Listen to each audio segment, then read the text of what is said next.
Quantum mechanics में एक single wave की टाइम डिपेंडेंस ऐसी है जो कि मैथमेटिकली है लेकिन फिजिकली नहीं है। और फिजिकली ये जो सिंगल प्लेन वेव है ये स्टेशनरी है, टाइम इंडिपेंडेंट है। उसकी वजह कि टाइम डिपेंडेंस फिजिकल प्रिडिक्शन में कैंसिल हो जाती हैं। यानी टाइम डिपेंडेंस है वो मेजरेबल नहीं है या टाइम डिपेंडेंस विजिबल नहीं है। ये सब कुछ की वजह जो है ना, ये पहला टॉपिक है। और दूसरा टॉपिक ये है कि ये जो रिजल्ट है टाइम डिपेंडेंस के बारे में, ये सिर्फ प्लेन वेव के लिए नहीं, ये जनरली भी है। अगर ये कंडीशन हो कि जो पोटेंशियल एनर्जी है वो टाइम इंडिपेंडेंट हो, तो फिर वेव फंक्शन की जो टाइम डिपेंडेंस है वो उसका ये जो प्लेन वेव के लिए होता है वही कुछ किसी भी वेव के लिए होता है। तो इसको डिराइव करना है और इस डेरिवेशन का ही एक रिजल्ट के तौर पर जो वेव फंक्शन की पोजीशन डिपेंडेंस है वो एक इक्वेशन से निकलती है। और वो एक फुल टाइम डिपेंडेंट इक्वेशन से ज़्यादा सादा इक्वेशन है जो कि और ज़्यादा इस्तेमाल यही होती है, और इसका नाम है टाइम इंडिपेंडेंट श्रोडिंगर इक्वेशन। तो ये तो है टोटल प्लान इस लेक्चर का, ठीक है।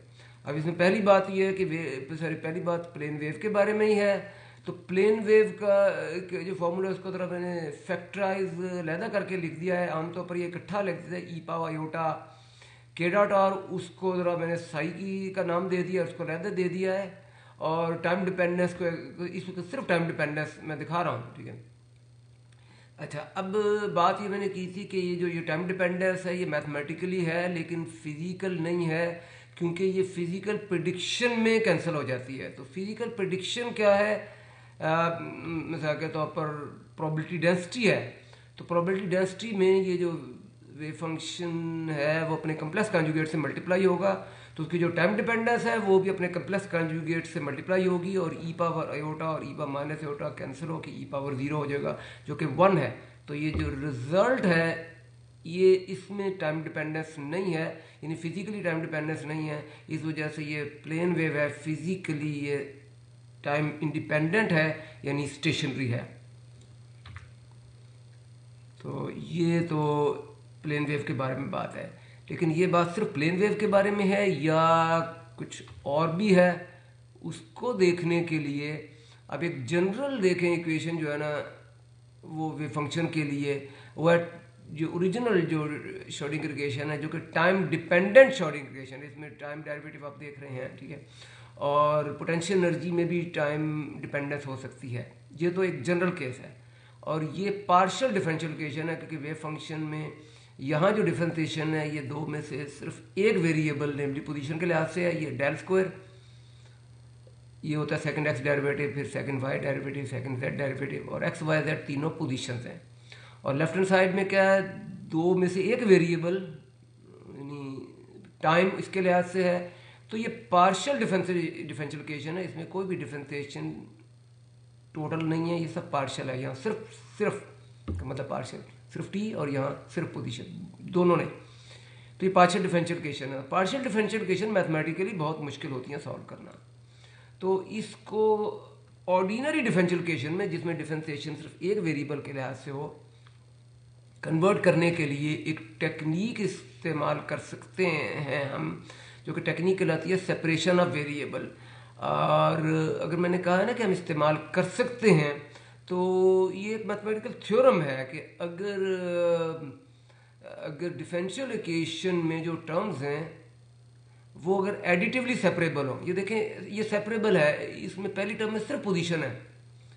अच्छा, दूसरी टर्म में पोजीशन और टाइम दोनों है, लेकिन अगर ये एक स्पेशल केस है कि ये जो पोटेंशियल एनर्जी है ये सिर्फ पोजीशन का फंक्शन हो, तो ये भी पोजीशन का फंक्शन, ये भी पोजीशन का फंक्शन, या और इधर दूसरी इस टर्म में सिर्फ टाइम डिपेंडेंस। तो पोजीशन डिपेंडेंस एडिटिवली अलग और टाइम डिपेंडेंस एडिटिवली अलग। अगर ऐसी बात हो तो इन दैट केस हम ये टेक्निक इस्तेमाल कर सकते हैं सेपरेशन ऑफ वेरिएबल्स। और उसका मतलब यह है कि जो जो वेव फंक्शन है वो भी सेपरेबल हो जाता है, लेकिन एक फ़र्क है, जो डिफरेंशियल इक्वेशन है वो एडिटिवली सेपरेबल है। एक टर्म है जो कि एक वेरिएबल पर डिपेंड करती है, दूसरी भी उस पर, और तीसरी है वो एक दूसरे वेरिएबल पर डिपेंड करती है, एडिटिवली है, जो ऐड हो रही है। टर्म लफ्ज़ टर्म है। लेकिन वेव फंक्शन में लफ्ज़ टर्म नहीं है, फैक्टर है। यानी वेव फंक्शन जो होंगे उनके जो उनमें ये दो होंगे वो फैक्टर होंगे, यानी आपस में वो ऐड नहीं होंगे, आपस में मल्टीप्लाई होंगे। तो ये क्लेम्स हैं, इनका प्रूफ जो है ना वो नेक्स्ट स्लाइड में है, ठीक है, कि ये हम काम कर सकते हैं और उसके बाद हम लेफ्ट हैंड साइड और राइट हैंड साइड की इक्वलिटी को मेन रख सकते हैं। अच्छा, ये नेक्स्ट स्लाइड है, उसमें इस तरीके से है कि अगर पोटेंशियल एनर्जी के फार्मूले में टी ना हो तो ये जो क्लेम किया गया है कि हम फैक्टर बना सकते हैं, इस फैक्टराइजेशन को ओरिजिनल इक्वेशन में पुट करें तो क्या होगा, इस कैपिटल साई की जगह आप इसमें दो फैक्टर स्मॉल साई और कैपिटल टी पुट कर दें तो क्या होगा, डिफरेंशिएशन किसकी होगी, ब्लैक साई की या ब्लू टी की। तो टाइम डिपेंडेंस है ना वो कैपिटल टी में ही है, तो वो होगी सिर्फ टी की, और साई डिफरेंशिएशन से बाहर आ जाएगा। ये तो है लेफ्ट हैंड साइड में। राइट हैंड साइड में एच जो है ना, एच में होती है काइनेटिक एनर्जी ऑपरेटर, जो कि होता है सेकंड पोजीशन डेरिवेटिव, वो तो पोजीशन ही है। और पोटेंशियल एनर्जी हमने स्पेशल केस लिया, ये भी पोजीशन ही है। तो एच जो है ना, ये इसमें सिर्फ पोजीशन है। तो एच इसका मतलब है ऑपरेट करेगा सिर्फ पोजीशन डिपेंडेंस साई पर, तो एच साई पर ऑपरेट करेगा, स्मॉल साई पर, और टाइम डिपेंडेंस बाहर आ जाएगी। अच्छा, ये जो फॉर्म है ये है तो ठीक, लेकिन आप कहेंगे जी इसका इस्तेमाल क्या है, तो इसका इस्तेमाल देखने के लिए आप ये काम ये करें कि इस इक्वेशन के दोनों साइड को साई टी के प्रोडक्ट से डिवाइड करें। तो सोचिए लेफ्ट हैंड साइड पर क्या होगा, साई टी जब मैं प्रोडक्ट कह रहा हूँ तो साई का मतलब स्मॉल साई है, यानी पोजीशन डिपेंडेंट। अब पोजीशन डिपेंडेंट साई से डिवाइड करेंगे, ये खत्म, और टाइम कैपिटल टी से डिवाइड करेंगे तो ये एक्स्ट्रा 1/t आ जाएगा। ये तो क्या left hand side. Right hand side में क्या होगा, जब आपने डिवाइड किया तो टी से कैंसिल, और ये H psi divided by psi आ गया। अब आप कहेंगे इस तक पहुंचने का से हमें क्या मिला, तो जवाब ये है कि आप ये देखें, लेफ्ट हैंड साइड में सिर्फ टाइम डिपेंडेंस है और राइट हैंड साइड में सिर्फ पोजीशन डिपेंडेंस है। तो क्या ये डिपेंडेंस एक्चुअली हो सकती है, मुझे एक्चुअली का मतलब पता है क्या मैं कह रहा हूँ। आप ये देखें कि जो लेफ्ट हैंड साइड है ये लिखने में टाइम का फंक्शन है, लेकिन क्योंकि इसने राइट हैंड साइड के बराबर भी होना है, और लेफ्ट हैंड साइड अगर बहुत जरूरी है, तवज्जो करें आप, ठीक है, अगर ये टाइम पर डिपेंड करे तो क्या ये राइट हैंड साइड के इक्वल रह सकती है, क्योंकि टाइम के ऊपर अगर ये टाइम के साथ चेंज हो तो क्या राइट हैंड साइड के साथ इक्वल रह सकती है, जबकि राइट हैंड साइड में टाइम के साथ चेंज नहीं होना। तो समझ गए आर्गुमेंट कि इसका मतलब है कि ये टाइम पर अगर डिपेंड करे तो ये डिपेंड नहीं करेगी। तो आपको लगेगा बड़ा कंफ्यूजिंग सेंटेंस है, लेकिन इसका एक हल है, और वो ये कि एक्चुअली अपनी वैल्यू में ये टाइम पर डिपेंड ही ना करे, टाइम के साथ चेंज ना हो, तो फिर ये राइट हैंड साइड के बराबर रह सकती है, ठीक है। तो और अगर टाइम के साथ चेंज नहीं होगी तो ये कांस्टेंट होगा, और अगर लेफ्ट हैंड साइड कांस्टेंट है तो राइट हैंड साइड भी कांस्टेंट होगा। अब इस कांस्टेंट को नाम देने के लिए आप ये सोचें कि इस कांस्टेंट के यूनिट क्या होंगे, और मेरा ख्याल है राइट हैंड साइड से यूनिट पढ़ना ज़्यादा आसान है। साई के यूनिट तो कैंसिल हो गए, और एच होता है हैमिल्टोनियन, इसके यूनिट होते हैं एनर्जी के, तो इसका मतलब है कि जो कांस्टेंट है वो एनर्जी है। तो याद रखिएगा ये जो ई है ना, अब इस दोनों left hand side equal to E एक इक्वेशन है, right hand side equal to E एक इक्वेशन है, और जो ई है वो ना टाइम डिपेंडेंट है ना पोजीशन डिपेंडेंट है, बल्कि वो कांस्टेंट है। ये बातें आपने याद रखनी है, ठीक है। तो अब इसमें यह है कि right hand side equal to E को अब रीअरेंज करें, साई स्मॉल साई को इधर ले जाए तो ये बन जाता है H psi is equal to E psi, और ये है टाइम इंडिपेंडेंट श्रोडिंगर इक्वेशन। ये तो एक काम हो गया राइट हैंड साइड से। अब वही लेफ्ट हैंड साइड के भी बराबर है, तो जब लेफ्ट हैंड साइड के बराबर है तो ये इक्वेशन है, ये बन जाती है आपको दिस इक्वल टू ई।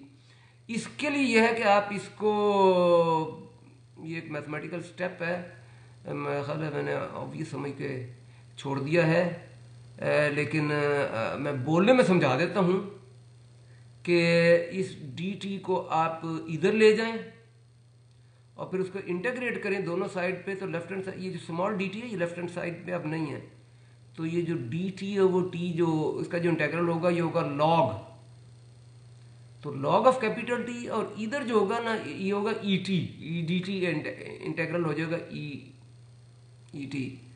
तो जब ये आपके पास रिजल्ट आएगा ना लॉग, फिर लॉग हमें तो कैपिटल टी का लॉग नहीं चाहिए, कैपिटल टी का एक्सप्रेशन चाहिए।